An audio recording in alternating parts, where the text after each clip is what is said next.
नमस्कार दोस्तों, कैसे हैं आप सभी लोग? आप सभी लोगों का मेरे ध्यान मुक्ति चैनल पर हार्दिक स्वागत है। प्लीज सभी लोग मेरे चैनल को लाइक व सब्सक्राइब जरूर करें। आइए आज 2024 में पड़ने वाली वट सावित्री व्रत के विषय में जानकारी करेंगे। साथ ही कथा भी सुनेंगे। वट सावित्री व्रत ज्येष्ठ मास की अमावस्या पर रखा जाता है।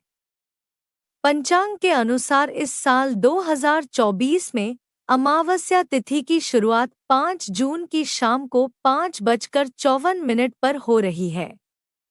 इसका समापन 6 जून शाम 6:07 पर होगा। उद्या तिथि को देखते हुए इस साल वट सावित्री का व्रत 6 जून को रखा जाएगा। वहीं इस दिन पूजा के लिए शुभ मुहूर्त प्रातः 11:52 से दोपहर 12:48 पर होगा। हिंदू धर्म में वट सावित्री व्रत का विशेष महत्व है। पौराणिक मान्यताओं के अनुसार इस दिन पतिव्रता सावित्री ने अपने पति सत्यवान के प्राण यमराज से वापस ले लिए थे। इस दिन सुहागिन महिलाएं पति की लंबी आयु और अच्छे स्वास्थ्य के लिए व्रत रखती हैं। बता दें, इस बार ज्येष्ठ मास की अमावस्या तिथि को वट सावित्री व्रत के साथ शनि जयंती का व्रत भी पड़ रहा है। ऐसे में इस दिन काली गाय की पूजा अवश्य करें। इसके साथ ही शनिदेव की पूजा करने के साथ सरसों का तेल चढ़ाएं। इसके अलावा छाया का दान करें। आइए जानते हैं वट सावित्री व्रत की पूजा विधि। इस दिन महिलाएं प्रातः जल्दी उठकर स्नानादि करके लाल या पीले रंग के वस्त्र धारण करें। फिर श्रृंगार करके तैयार हो जाएं। साथ ही सभी पूजन सामग्री को एक स्थान पर एकत्रित कर लें और थाली सजा लें। किसी वट वृक्ष के नीचे सावित्री और सत्यवान की प्रतिमा स्थापित करें। फिर बरगद के वृक्ष की जड़ में जल अर्पित करें और पुष्प, अक्षत, फूल, भीगा चना, गुड़ व मिठाई चढ़ाएं। वट के वृक्ष पर सूत लपेटते हुए 7 बार परिक्रमा करें और अंत में प्रणाम करके परिक्रमा पूर्ण करें। अब हाथ में चने लेकर वट सावित्री की कथा पढ़ें या सुनें। इसके बाद पूजा संपन्न होने पर ब्राह्मणों को फल और वस्त्र भेंट करें। मान्यता है कि वट सावित्री व्रत के दिन विधिवत पूजन करने से महिलाओं को अखंड सौभाग्य का वरदान प्राप्त होता है। महिलाएं पूजा का सामान तैयार करके बरगद के पेड़ के नीचे बैठकर पूजा करती हैं और कथा सुनती हैं। हिंदू धर्म में बरगद के पेड़ को पूजनीय माना गया है। बरगद का वृक्ष एक दीर्घजीवी यानी लंबे समय तक जीवित रहने वाला विशाल वृक्ष है। इसलिए इसे अक्षय वृक्ष भी कहते हैं।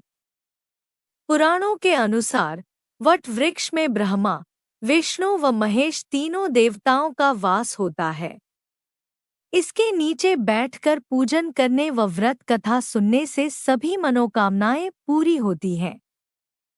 वट सावित्री व्रत के दिन सुहागिन महिलाएं करें कुछ खास उपाय। भूलकर भी न करें ये गलती। वट सावित्री व्रत के दिन देर तक न सोएं। साथ ही इस दिन एक ही समय सोना चाहिए। व्रत के दिन भजन कीर्तन करने और भगवान के स्मरण में व्यतीत करें। वट सावित्री व्रत में सुहागिन महिलाओं को 16 श्रृंगार कर वट वृक्ष की पूजा करनी चाहिए। सौभाग्यवती होने और पुत्र प्राप्ति के लिए ये व्रत बहुत खास महत्व रखता है। इस दिन महिलाएं गलती से भी काले, नीले और सफेद रंग के वस्त्र और चूड़ियां न पहनें। काला रंग नकारात्मकता का प्रतीक होता है। सुहाग के लिए पूजा में काला रंग नहीं पहनना चाहिए। वट सावित्री पूजा में वट वृक्ष पर कच्चा सूत बांधा जाता है।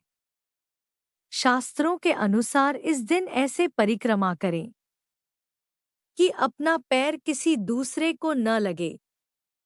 ऐसा होने पर परिक्रमा खंडित मानी जाती है और उसका फल नहीं मिलता। कहते हैं शादी के बाद पहली बार स्त्रियों को वट सावित्री का व्रत ससुराल में नहीं करना चाहिए, मायके में करना चाहिए। सुहाग की सामग्री आदि भी मायके की ही इस्तेमाल में करनी चाहिए। इस दिन कई लोग बरगद के पेड़ से जुड़े कुछ उपाय करते हैं, लेकिन व्रती को इस दिन गलती से भी बरगद की टहनियां नहीं तोड़नी चाहिए, क्योंकि इसे मां सावित्री का प्रतीक माना जाता है। ऐसा करने पर व्रत पूजन निष्फल हो जाता है और ये पति के लिए अशुभ है। हिंदू धर्म में हर पूजा और उसकी कथा का विशेष महत्व होता है, इसलिए वट सावित्री व्रत में कथा का जरूर श्रवण करें। कथा को अधूरा न छोड़े। जब कथा चल रही हो तो अपने स्थान से उठना भी नहीं चाहिए, इससे पूजा व्यर्थ चली जाती है। वट सावित्री व्रत के दिन बरगद के वृक्ष पर भोग के रूप में पूड़ी, मीठे गुलगुले, कुछ मौसमी फल जैसे खरबूजे, आम आदि अवश्य अर्पित करें। उस दिन महिलाएं सुहाग का सामान जरूर चढ़ाएं। मान्यता है कि जो भी सुहागन स्त्री वट सावित्री व्रत करती है, उसे अखंड सौभाग्य का फल मिलता है और उसके सभी कष्ट दूर होते हैं। आइए व्रत की कथा सुनते हैं। पौराणिक कथा के अनुसार मद्रदेश में अश्वपति नाम के धर्मात्मा राजा का राज था। उनकी कोई संतान नहीं थी। संतान प्राप्ति के लिए राजा ने यज्ञ करवाया, जिसके शुभ फल से कुछ समय बाद उन्हें एक कन्या की प्राप्ति हुई। इस कन्या का नाम सावित्री रखा गया। जब सावित्री विवाह योग्य हुई तो उन्होंने द्युमत्सेन के पुत्र सत्यवान को अपने पति के रूप में वरण किया। सत्यवान के पिता भी राजा थे, परंतु उनका राजपाट छिन गया था, जिसके कारण वे लोग बहुत ही दरिद्रता में जीवन व्यतीत कर रहे थे। सत्यवान के माता पिता की भी आंखों की रोशनी चली गई थी। सत्यवान जंगल से लकड़ी काट कर लाते और उन्हें बेचकर जैसे तैसे अपना गुजारा करते थे। जब सावित्री और सत्यवान के विवाह की बात चली तब नारद मुनि ने सावित्री के पिता राजा अश्वपति को बताया कि सत्यवान अल्पायु है और विवाह के 1 वर्ष पश्चात ही उनकी मृत्यु हो जाएगी। जिसके बाद सावित्री के पिता ने उन्हें समझाने के बहुत प्रयास किए, परंतु सावित्री यह सब जानने के बाद भी अपने निर्णय पर अडिग रही। अंततः सावित्री और सत्यवान का विवाह हो गया। इसके बाद सावित्री सास-ससुर और पति की सेवा में लग गई। समय बीतता गया और वह दिन भी आ गया जो नारद मुनि ने सत्यवान की मृत्यु के लिए बताया था। उसी दिन सावित्री भी सत्यवान के साथ वन को गई। वन में सत्यवान लकड़ी काटने के लिए जैसे ही पेड़ पर चढ़ने लगा, तभी उसके सिर में असहनीय पीड़ा होने लगी और वह सावित्री की गोद में सिर रखकर लेट गया। कुछ ही समय में उनके समक्ष दूतों के साथ स्वयं यमराज खड़े हुए थे। यमराज सत्यवान की आत्मा को लेकर दक्षिण दिशा की ओर चलने लगे। पतिव्रता सावित्री भी उनके पीछे चलने लगी। आगे जाकर यमराज ने सावित्री से कहा, हे पतिव्रता नारी, जहां तक मनुष्य साथ दे सकता है, तुमने अपने पति का साथ दे दिया, अब तुम लौट जाओ। इस पर सावित्री ने कहा, जहां तक मेरे पति जाएंगे, वहां तक मुझे जाना चाहिए। यही सनातन सत्य है। यमराज सावित्री की वाणी सुनकर प्रसन्न हुए और उनसे 3 वर मांगने को कहा।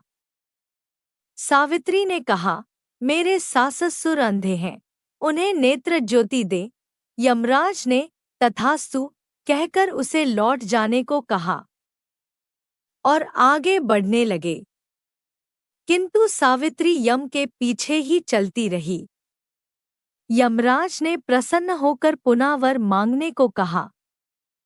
सावित्री ने वर मांगा, मेरे ससुर का खोया हुआ राज्य उन्हें वापस मिल जाए।